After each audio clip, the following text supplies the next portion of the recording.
Gabidão, existe uma Coelho dependência hoje? Ou até Rubens dependência ou não? Seria absurdo falar isso?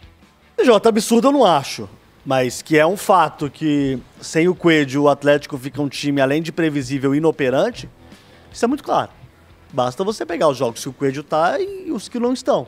Ele faz muita falta, ele tem feito muita falta. E sabe qual é o grande problema disso tudo? É muito preocupante, né? É preocupante. Uma coisa, eu vim aqui falar que o Atlético tem uma Hulk dependência, porque a gente tá falando de um jogador extra-classe.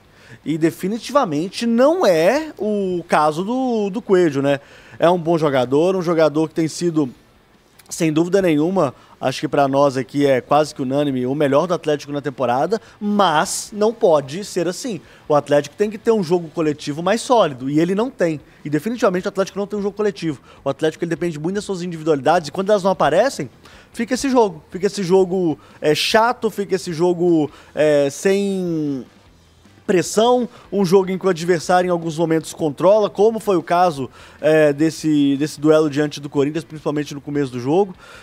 Um time que fica extremamente previsível para o adversário também, né? Não é só pra gente que tá vendo, a gente vê o jogo e fala assim, pô, não acontece nada, é um time que não consegue quebrar a linha, é um time que não consegue criar no último terço, é um time que a gente tá acostumado a ver o Atlético a volumar mais, nesse jogo já não volumou tanto.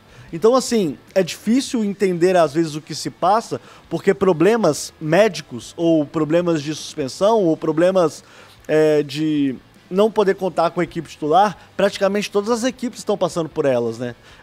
O Corinthians, inclusive, né, com essa situação do Yuri Alberto, que parece que é uma lesão séria, enfim. Memphis, o Garro, que não jogaram. Memphis, o Garro, que não jogou também. Então, assim, a gente vê que tá todo mundo passando por isso, e os resultados vão acontecendo, o CJ, e o Atlético não consegue dar um passo maior na tabela de classificação. Ele tá ali naquela 10ª colocação, mas parece que tá na 10ª colocação há 10 anos, cara.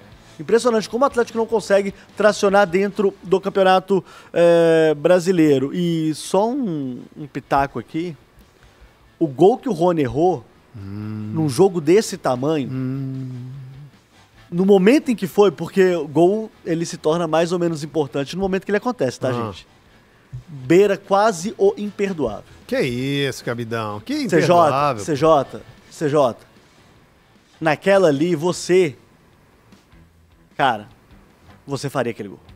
Desculpa, pode ser o Hugo Souza, pode ser o Buffon, pode ser o Dida, pode ser quem for. Você já ia rebolar em cima da bola e perder a bola. Não, gente, a chance de eu fazer aquele gol era 98,3. Desculpa, gente. A comparação é injusta, né? É injusta, né? Não dá, gente, não dá. Pegue outro. O Hugo foi bem, mas a bola não foi nem no canto. Eu acho que o Hugo vai dar uma adivinhada no canto, tanto que ele chega junto com a bola ali, ele acertou e o Rony errou, como se fosse um penal. Defende o goleiro, perde o atacante. Ele perdeu um penal, bem na marca do penal. Não, CJ, com movimento, cara, com movimento, fica ainda mais fácil. Que isso, CJ? Tá bom. Então, embora a gente tá falando tudo isso de, né, o Atlético ofensivamente foi talvez um dos piores jogos, ou tá, né, no brasileiro, produziu pouco, né? Teve essa chance do Rony, uma do Hulk, que o próprio Rony rouba a bola, e as faltas. Então produziu menos, mas foi um jogo que ele deu menos chance para o adversário, como eu falei no início.